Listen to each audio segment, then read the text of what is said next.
Господин Димовски, со почетокот на школската година повторно се актуализираат проблемите во образованието, кои минатата година ескалираа со протести и на наставнички пленум и на средношколски пленум. Што очекувате дека годинава ќе ви задава најмногу главоболка со почетокот на школската година?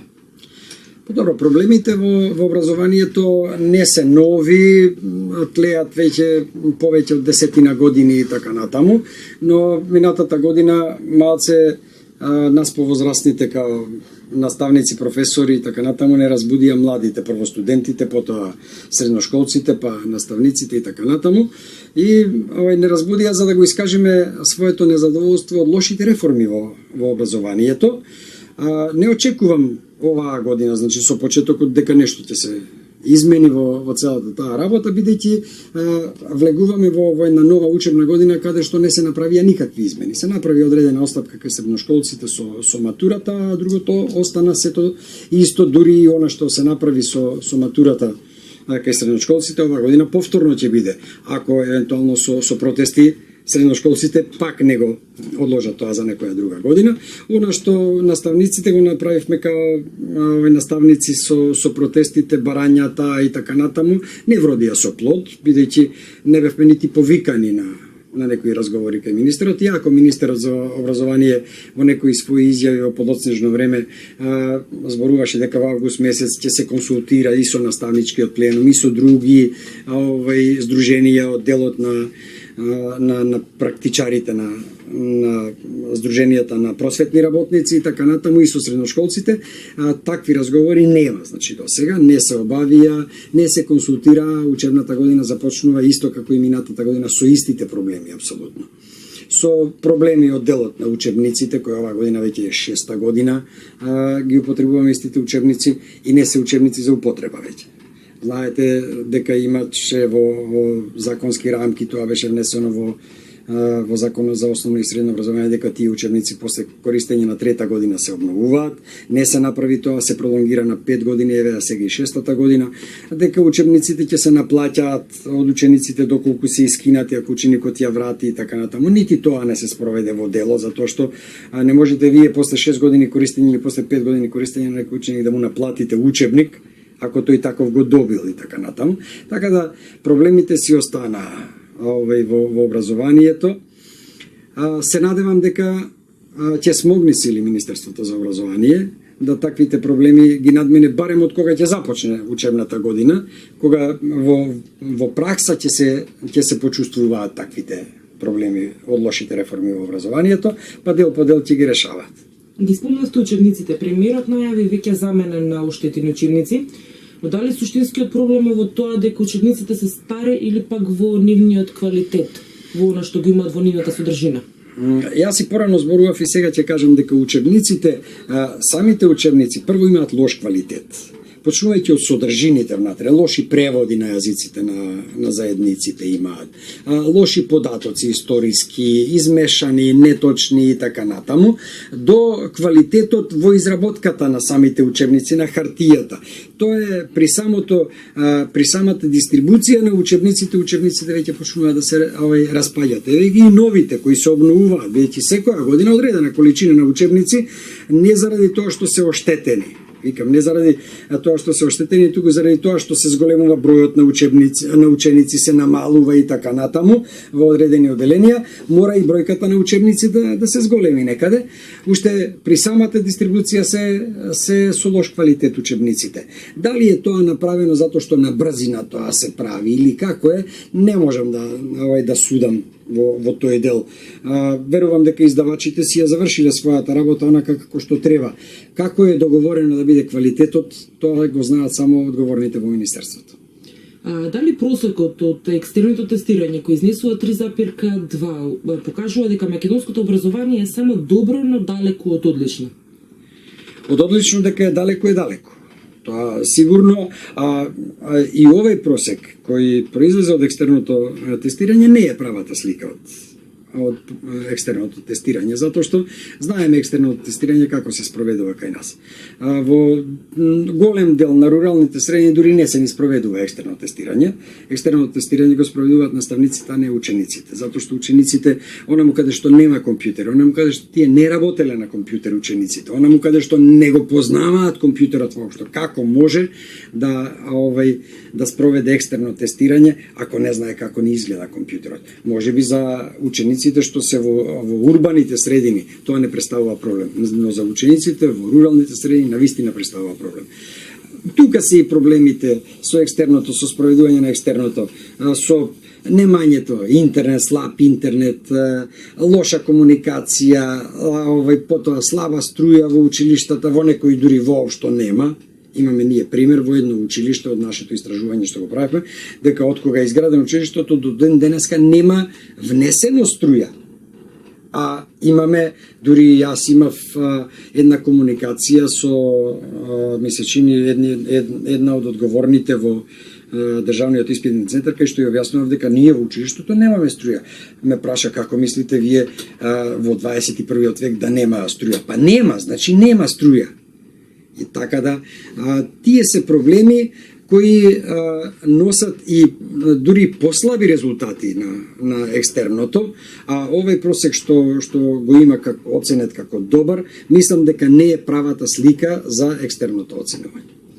За кој училиште станува збори, колку години нема струја тоа училиште, како функционира? 40 години и повеќе нема струја, тоа е училиштето во подрачно училиште во село Малчиште. Значи нема струја. Тоа е и со писмо доставувано, тоа е подрачно училиште на училиштето каде што јас работам, значи нема струја воопшто. Не е нити врзана струјата во училиштето од бандера и така натаму. Не постои тоа и со писма до Министерството, барано од директорите на моето училиште и сегашниот и претходниот и така натаму, но останува статус кво работата. Тоа е тоа. Малку биле ученици, малку 11 ученици во едно подрачно училиште, не се малку, да се разбериме. Во некои училишта во Маријовскиот дел имаме по 20 ученици или по еден ученик, па функционира училиштата. Кога сме веќе кај екстерното, што е оно што е потребно да се направи како промена годинава, за кое што би се залагале вие?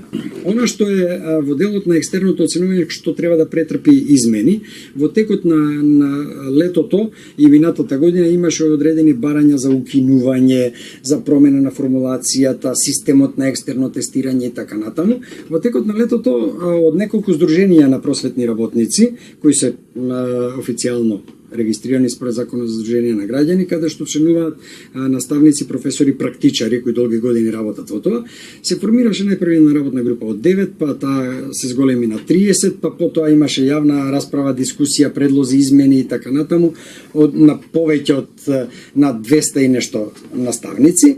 Дојдовме до и земајќи ги во предвид истражувањата МОВ кои ги правеше, искуствата од скандинавските земји, Словенија, па соседните земји и така натаму, еден дел на колеги од наставничкиот пленум направија прекрасни истражувања во тој дел за екстерното тестирање. Отидовме на варијанта да се предложат измени и дополнување на законите за основно и средно образование. Во текот на почетокот на септември ќе бидат доставени до собранието, имаме подршка од поголем број на пратеници кои ќе поддржат таа иницијатива, односно тие ќе го поднесат, бидејќи ние како здружение не можеме да го поднесеме, да ги поднесеме измените и дополнувањата. Тука за екстерното тестирање покрај сите оние други измени за казни, награди и така натаму и така услови, екстерното тестирање има најголем простор за земено, се предлага да биде нов систем на екстерно проверување, не екстерно тестирање. Значи формативно екстерно проверување кое ќе служи за статистички податоци за да се види каде недостасува нешто во образованието или каде треба да се дополни. Тука ќе бидат споредбите рурална, урбана средина, урбана, рурална, национален состав на учениците и така натаму, социјалниот статус на учениците, каде како постат поголем успехот. И предлагаме во тој дел да оценката добиена на екстерното проверување, не влегува во севкупниот просек на учениците и не влегува во свидетелството, бидејќи тоа е небулоза во свидетелството да имате вие единици и да преминете учебната година од едно одделение во друго, тоа го нема никаде во светот.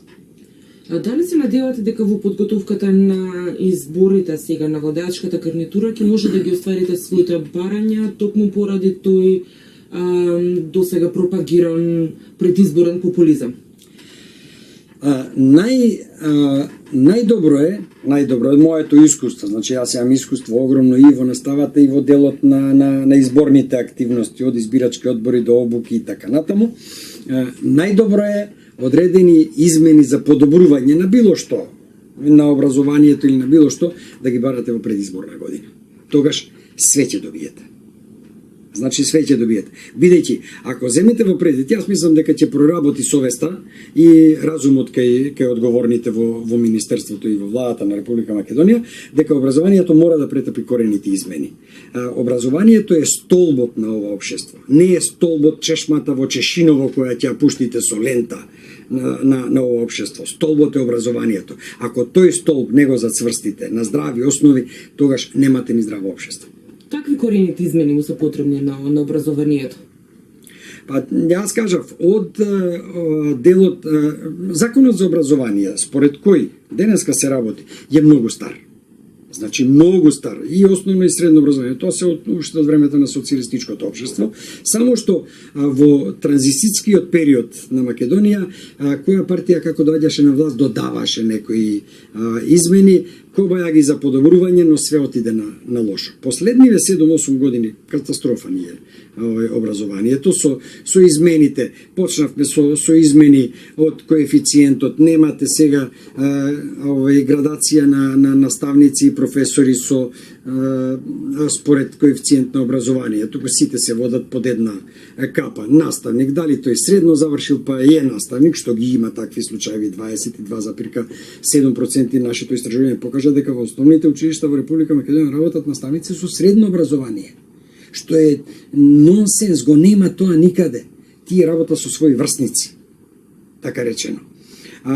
Па се до одлуките на големиот реформатор во образованието, министерот Тодоров, кога ја донесе одлуката да сите наставници, било какво образование да имаат завршено, да земаат иста плата, што е чиста глупост. Не можете вие, девалвирањето на високото образование дојде токму тогаш до израз. А јас како високо образован кадар земам иста плата со оној кој едва и матурирал со двојка во некоја гимназија и сега ми е колега и предава 5-6 предмети, ја земам иста плата. Мислам, тоа е небулоза невидена. Потоа, делот кога се внесува, не знам, колективни договори, вакви колективни договори, така, све одеше тоа на штета на образованието. Компјутеризацијата која не се спроведе до крај. Значи, компјутеризацијата во училиштата, ако, како што беше замислена, се спроведеше, и тоа е најголемата грешка кај нас во системот. Сето она што да речеме ќе го започнете, ако го спроведете до крај како што е замислено, тоа би било идеално. Но никој пат ниту до половина не се оди на спроведување на таквите работи и останува отворено прашањето. Компјутери нема во сите училишта, децата не знаат сите да работат компјутери, банкоматите, кои јас ги викам банкомати по селата, кои беа поставени покрај училиштата за бабите да сурфаат со своите синови, отидоа во старо железо и така натаму. Потоа законите предвидоа казни за наставниците. Тоа требаше да го предвидат правилниците во самите училишта и статутите на самите училишта, дали се основни или средни, таквите казни. И тие си постоја и функционираа како такви. Се отиде на некои драстични казни со казнувања од 15%, па не знам толку, па наградувања и така натаму.